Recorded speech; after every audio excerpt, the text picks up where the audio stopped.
नमस्कार फ्रेंड्स, मैं महक सबली एक बार फिर से आप सभी का आप ही के इस लर्न टू लीड ट्यूटोरियल्स में स्वागत करती हूँ। फ्रेंड्स, ये चैनल भारत का 100% निःशुल्क सोशल एजुकेशनल चैनल है। इसका ज़्यादा से ज़्यादा फ़ायदा उठाने के लिए इसको जितना ज़्यादा हो सके आप लाइक कीजिए, सब्सक्राइब कीजिए और हमारा बेल बटन ज़रूर दबा दीजिए। फ्रेंड्स, इस चैनल में हम आपको UGC, NET, JRF, CTET, PTET, KVS, NVS, MEd, BEd और इससे संबंधित सभी परीक्षाओं की तैयारी करवा रहे हैं।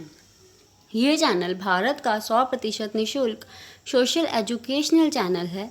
इसका ज़्यादा से ज़्यादा फ़ायदा उठाइए, इसको लाइक कीजिए, सब्सक्राइब कीजिए और जितना हो सके आप इसको शेयर कीजिए। और फ्रेंड्स, हम यहाँ पर आपको UGC, NET, JRF, CTET, PTET Hindi paper 2 की तैयारी करवा रहे हैं और इसी के साथ साथ हम और भी सब्जेक्ट से रिलेटेड जो वीडियोज़ हैं वो बनाते हैं और उनको अपलोड कर रहे हैं। और हमारी डेली की अपडेट्स पाने के लिए, डेली की वीडियोस और भी पेपर्स से रिलेटेड पाने के लिए अगर आप हमारा बेल बटन दबा देते हैं तो आपको उनकी नोटिफिकेशन जो है वो डेली मिलती रहेगी। ठीक है फ्रेंड्स, इसलिए बेल बटन ज़रूर दबाइएगा। तो अभी हम जो कर रहे हैं UGC, NET, JRF, CTET, PTET Hindi paper 2, जिसके अंतर्गत हम हिंदी साहित्य का आधुनिक काल कर रहे हैं। ठीक है, आधुनिक काल में हम आज करने वाले हैं आधुनिक काल की विशेषताएं। पहले हम देखते हैं आधुनिक काल क्या है। हिंदी साहित्य का आधुनिक काल तत्कालीन राजनीतिक गतिविधियों से प्रभावित हुआ है। इसको हिंदी साहित्य का सर्वश्रेष्ठ युग माना जा सकता है, जिसमें पद्य के साथ साथ गद्य, समालोचना, कहानी, नाटक व पत्रकारिता का जैसी विधाओं में भी जो रचनाएं हैं वो लिखी गई हैं और इन सभी विधाओं का विकास भी हुआ है। ठीक है, तो अब हम कर रहे हैं आधुनिक काल की विशेषताएं। ठीक है, आधुनिक काल की विशेषताएं क्या हैं वो हम आज देखेंगे। तो आधुनिक काल की विशेषताओं की बात करें, आधुनिक काल की प्रवृत्तियों के बारे में बात करें तो वो मुख्यतः 8 जो हमने चुनी है वो है राष्ट्रीयता एवं अतीत का गौरवगान किया गया है, छायावाद इसमें है, रहस्यवाद इसमें है, प्रगतिवाद, प्रयोगवाद, नवलेखन, अन्य विशेषताएं भी हैं। ठीक है, खड़ी बोली का विकास, ये सब है इसके अंतर्गत। ठीक है, अब हम सबसे पहले देख रहे हैं आधुनिक काल की विशेषताएं, आधुनिक काल की प्रवृत्तियां। तो आधुनिक काल की विशेषताएं, आधुनिक काल की प्रवृत्तियों की अगर हम बात करते हैं तो आधुनिक रीतिकाल के बाद का काल जो है वहाँ अब तक आधुनिक काल कहलाता है। आधुनिक रीतिकाल के बाद का काल जो है वहाँ से लेकर, रीतिकाल के बाद से लेकर जो अब तक का काल है वो कौन सा काल माना जाता है? आधुनिक काल माना जाता है। ठीक है, एक ऐसी इस समय इस काल में एक ऐसी घटना घटी कि सारा देश हिल गया और सिहर गया। ठीक है, इस रीतिकाल के बाद जो काल आया वो आधुनिक काल कहलाया और इस काल में कुछ ऐसी घटनाएं घटी कि सारा देश हिल गया, मतलब सिहर गया और उसका परिणाम अति दूरगामी सिद्ध हुआ। उसका परिणाम क्या हुआ? अति दूरगामी सिद्ध हुआ। ये थी प्रथम भारतीय स्वतंत्र संग्राम की घटना। ठीक है, प्रथम भारतीय स्वतंत्र संग्राम की घटना। इसके बाद भारत में एक नई चेतना जागी और रीतिकाल के विलासितापूर्ण मादक प्रभाव से मुक्त होकर वह नवयुग की अंगड़ाई लेने लगा और ठीक है, और आधुनिक काल का जन्म हुआ। इस समय भारतेंदु हरीशचंद्र जो आधुनिक गद्य के निर्माता और जनक कहे जाते हैं, ठीक है, आधुनिक गद्य के निर्माता और जनक कहे जाते हैं, इन्होंने अपनी कविता करने लगे और इस काल में धर्म, साहित्य, कला तथा दर्शन के क्षेत्र में नए दृष्टिकोण का सूत्रपात हुआ। ये आधुनिक काल विभिन्न राजनीतिक, सामाजिक, धार्मिक और सांस्कृतिक परिस्थितियों के संपर्क और समन्वय का परिणाम है। इस काल की साहित्यिक प्रवृत्तियाँ तथा विशेषताओं में काफ़ी विविधता है। इस काल की साहित्यिक प्रवृत्तियों तथा विशेषताओं में काफ़ी विविधता है। इसमें भारतेंदु युग से लेकर नई कविता तक का काल समाविष्ट है। भारतेंदु युग से लेकर नई कविता तक का काल जो है वो समाविष्ट है, किंतु इतने दीर्घ काल में अनेक काव्यधाराओं के बाद भी कुछ सामान्य विशेषताएं मिलती हैं। ठीक है, क्या कहते हैं? इतने दीर्घ काल में अनेक काव्यधाराओं के बाद भी कुछ सामान्य जो विशेषताएं हैं वो मिलती हैं। ठीक है, अब वो कौन सी विशेषताएं हैं वो हम अब इसमें करेंगे। ठीक है फ्रेंड्स, तो पहली है राष्ट्रीयता एवं अतीत का गौरव। राष्ट्रीयता एवं अतीत का गौरव गान। राष्ट्रीयता हिंदी साहित्य की प्रमुख प्रवृत्ति है। आधुनिक काल के प्रारंभ से हिंदी कवियों ने भारत माता तथा उसकी संतानों के दुर्दशा में छटपटाते देखा। ठीक है, क्या है कि राष्ट्रीयता हिंदी साहित्य की प्रमुख प्रवृत्ति है। आधुनिक काल के प्रारंभ से हिंदी कवियों ने भारत माता तथा उसकी संतानों को की दुर्दशा में छटपटाते देखा। उनका हृदय भक्ति, रीति और श्रृंगार परंपरा से हटकर राष्ट्र प्रेम की ओर मुड़ गया। ठीक है, इन कवियों ने देशवासियों को उनके अतीत गौरव याद दिलाकर उनमें उत्साह का भाव भरा। भारतेंदु युग के बाद द्विवेदी युग और बाद में भी यह भावना बनी रही।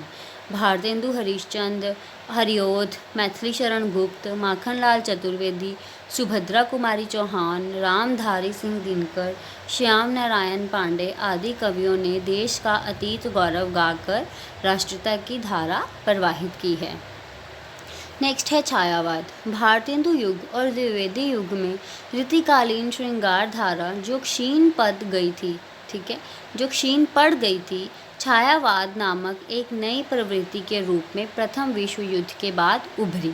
क्या कहते हैं कि भारतेंदु युग और द्विवेदी युग में रीतिकालीन श्रृंगार धारा जो क्षीण पड़ गई थी, कम पड़ गई थी, फीकी हो गई थी, छायावाद नामक एक नई प्रवृत्ति के रूप में प्रथम विश्व युद्ध के बाद फिर से उभरी और इसमें व्यक्तिगत धरातल पर प्रभाव और कल्पना लोक में प्रकृति प्रेम और नारी सौंदर्य को चित्रित किया गया। ठीक है, इसमें व्यक्तिगत धरातल पर प्रभाव और कल्पना लोक में प्रकृति प्रेम और नारी सौंदर्य को चित्रित किया गया। इस प्रवृत्ति में कवियों का अतृप्त प्रणय भावना वेदना से रो पड़ी है। ठीक है, इस प्रवृत्ति में कवियों का जो अतृप्त प्रणय भावना है वेदना से रो पड़ी है। प्रसाद, पंत, निराला, महादेवी वर्मा, राजकुमार वर्मा आदि इस धारा के कवि हैं। छायावाद के कौन कौन से कवि हैं? प्रसाद, पंत, निराला, महादेवी वर्मा, राजकुमार वर्मा आदि इसी धारा के कवि हैं। रहस्यवाद। छायावादी काव्य की ही यह एक उपधारा है। भक्तिकालीन कवियों के रहस्यवाद से इसमें बड़ी भिन्नता है। भक्तिकालीन कवियों के रहस्यवाद से इसमें बड़ी भिन्नता है। प्रकृति के सभी उपकरणों में चेतना का आरोप ही रहस्यवाद है। प्रकृति के सभी उपकरणों में चेतना का आरोप ही रहस्यवाद है। कतिपय भिन्नता के कारण इसे नवीनता रहस्यवाद भी कहा जाता है। वह आधुनिक काल में छायावादी कवियों में पल्लवित हुई और बाद तक चलती आई है। ठीक है, आधुनिक काल में छायावादी कवियों में पल्लवित हुई और बाद तक चलती आई है।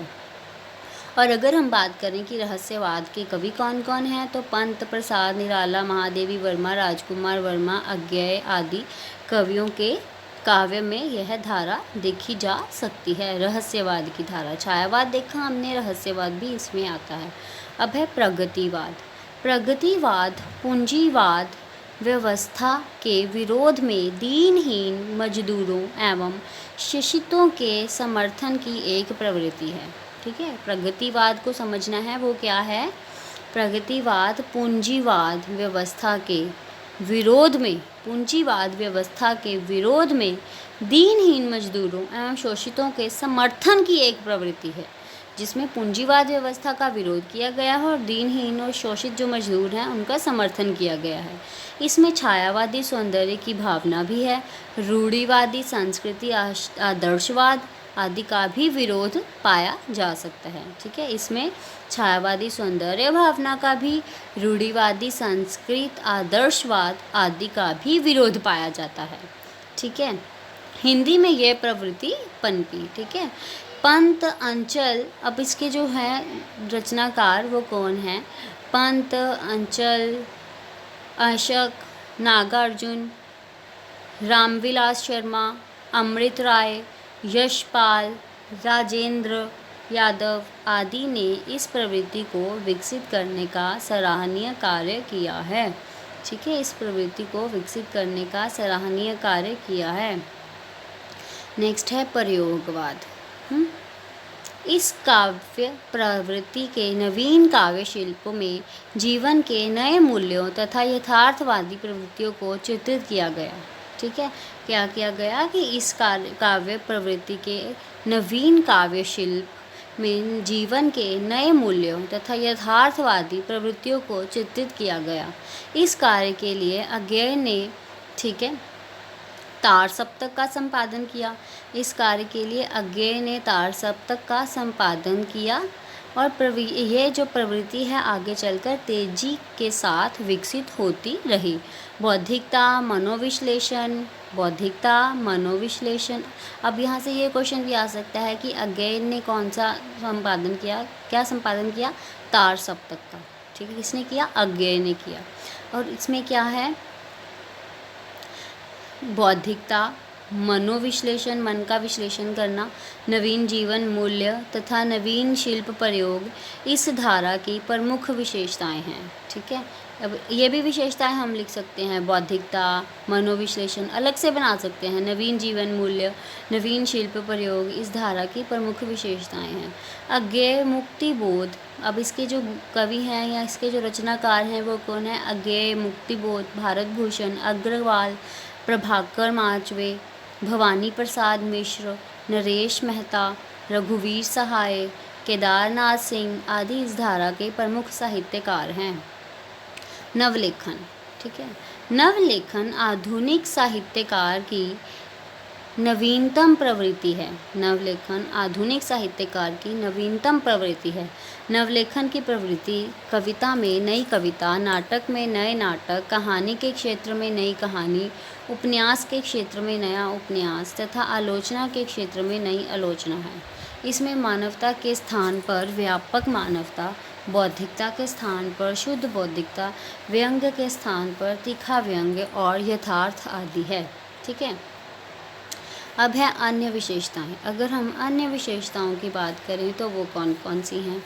हालावाद, यथार्थवाद, प्रतीकवाद, आदर्शवाद आदि साहित्यिक प्रवृत्तियों का भी आधुनिक काल में उदय और विकास हुआ है। हमने प्रगतिवाद, प्रयोगवाद, छायावाद, रहस्यवाद किए हैं ना, वैसे ही हालावाद, यथार्थवाद, प्रतीकवाद, आदर्शवाद आदि साहित्यिक प्रवृत्तियों का भी आधुनिक काल में उदय हुआ और विकास भी हुआ है। ये सभी विशेषताएं कुछ समय तक ही अस्तित्व में रही हैं। ठीक है, ये सभी विशेषताएं कुछ समय तक ही अस्तित्व में रही हैं, लेकिन अधिक आधुनिक काल की विशेषताएं मानी जाएंगी।